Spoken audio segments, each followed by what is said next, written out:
The National Assembly Majority Leader, Kimani Ichung'wah, was heckled by a crowd in the presence of President William Ruto while addressing residents in Juja and Thika in the county of Kiambu. Despite the hostile reception, the Kikuyu MP stood his ground and continued speaking over the jeers.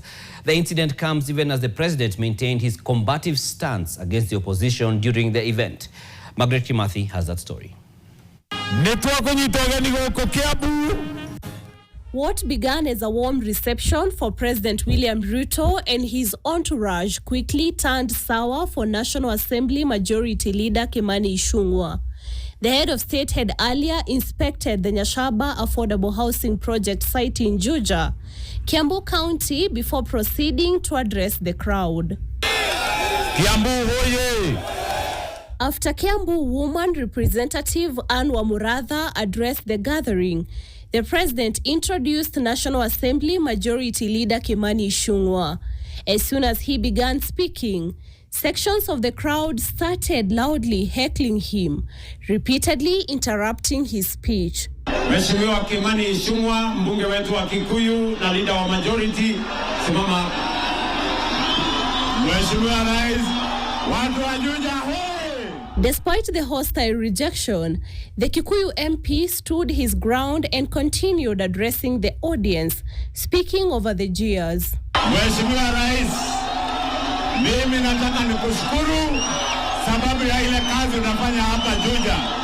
Na hapa Juja, Mheshimiwa Rais, hii barabara yetu kutoka Nyashaba kwenda Ndarugo na ile ingine ya Kimbo Matangine, tunakushukuru. In an apparent attempt to downplay the reaction from the crowd, Ichung'wah urged residents to focus on development and unity, insisting that political tensions would eventually ease. Kwa hivyo Mheshimiwa Rais, bila nilikuambia tukiwa Kikuyu, hii Kiambu itajipanga na usikuwe na wasiwasi. Hawa watu wote wale wanasupport wewe ndio wengi. It proved to be a difficult day for the vocal Kimani Ichung'wah, who was again heckled in Thika.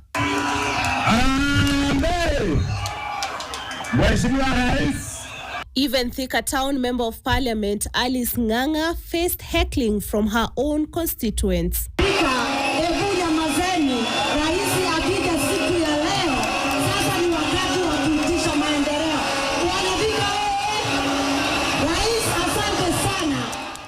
The head of state maintained his combative tone against the opposition, saying they had subjected him to attacks for far too long.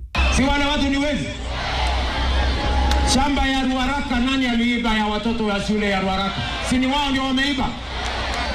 Pesa ya kahawa ya wananchi wetu shilingi 3 kila mtu. Si wao ndio wameiba?